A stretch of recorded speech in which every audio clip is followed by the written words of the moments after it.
Hey guys, so funny thing about last week, I had set aside Wednesday to do my vlogs because I didn't have any time Saturday.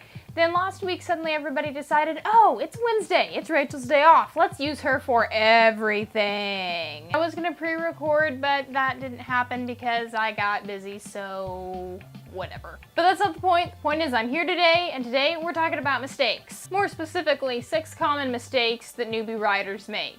And if you find that you've made a lot of these or all of these, don't feel bad, because the only reason I know these are on the list is because I've made every single one of them. Mistake number 1, thinking every single little detail is important. Now, while it is a good thing to be a very detailed writer, sometimes we can get lost in descriptions and explanations, and frankly, info dumps like these are boring to the reader. We don't need to know about every single little leaf on every single little tree or every single little gold fleck on the throne. I mean, it's enough to say that the forest was majestic and the throne was huge. Maybe not in those exact words, but you get the point. Mistake numero dos. I think that's how you say that. I probably just sounded like an idiot. Not marketing yourself. Now, I'm gonna be real with you guys.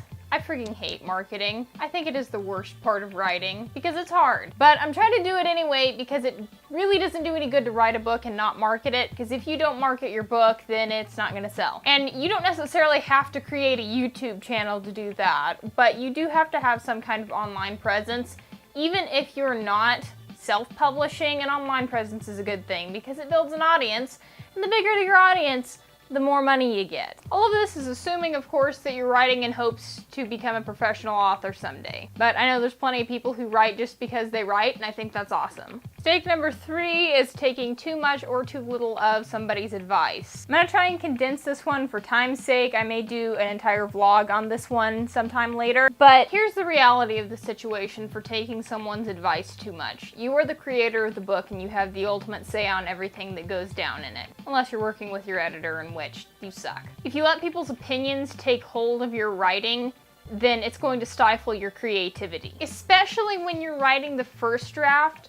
Let go of everything that you know, everything that everyone has said, and just write. I mean, of course, hold on to a little bit of grammar and make it actually legible and, try, but other than that, you shouldn't care. And if you're having difficulty with this, I would suggest reading Writing Down the Bones by Natalie Goldberg. I recently got finished with it and it's a fantastic book. Now, on the flip side of that, if you're taking someone's advice too little, that means that you've decided that everything that you say is perfect and everything that you've ever done is just wonderful and you don't need anyone's help, and that's a very arrogant approach to writing. There's a delicate balance between taking somebody's advice and letting it lord over your book. Be sure to evaluate all of the advice that you're given and compare it to other known data and see if it is relevant to what you're doing. And obviously, if it's not relevant, if somebody's just saying, oh, you're a terrible writer, you're just so awful, you suck, then that really doesn't do you any good and you can throw it out the window. So there you go.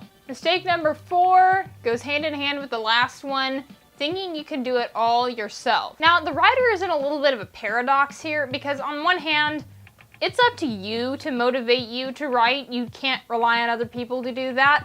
But at the same time, once you start writing, you need other people to keep you writing. Now, that's not to say if you don't become super famous, then you can't be a writer. That's not at all what I'm saying. But if you are going to move forward in your writing career, you will need the help of other people. I don't care how good your grammar is. I don't care how well you can tell stories. You need an editor, beta readers, reviewers, and a bazillion other things that I can't think of right now. All of these people play a vital role in your writing life if you are going to be a professional writer. And like I said, this is a mistake that I myself have made, and I have redeemed myself. So don't get stuck up and think that you can do it all yourself, because you can't. And if you continue to think that way, you will be humbled, and it won't feel very good. Mistake number 5 is not believing in yourself.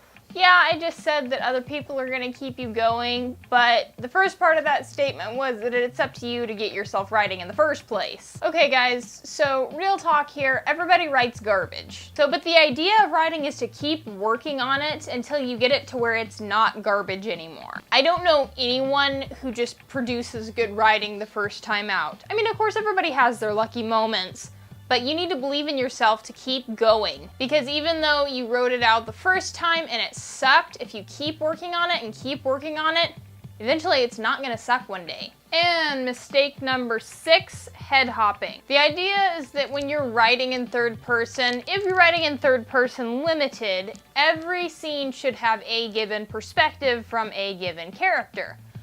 A lot of new writers do this to where they will have their scene, but instead of giving it their perspective to a single character, they give it to a bunch of different characters. The reason that this is bad is because it confuses the reader and it can often give them reader whiplash. One way not to fix this is to try and play it off and say that, oh, you're just writing in third person omniscient. Because third person omniscient is very, very difficult to write in. I mean, James Patterson himself said that you shouldn't write in third person omniscient unless you're a genius. And he never writes in third person omniscient. So if the best-selling author in the world today is saying that, there might be some credence to it. Okay guys, as much as I love talking about all this dumb stuff that I've done that I've screwed up in my writing career, it is time for me to go. As always, links to my Facebook, my Instagram are in the description below. Please go stalk me on the internet because you probably have nothing better to do with your life. Just kidding, quit watching this video and go write. I will see you guys next week with another video, and I will see you later!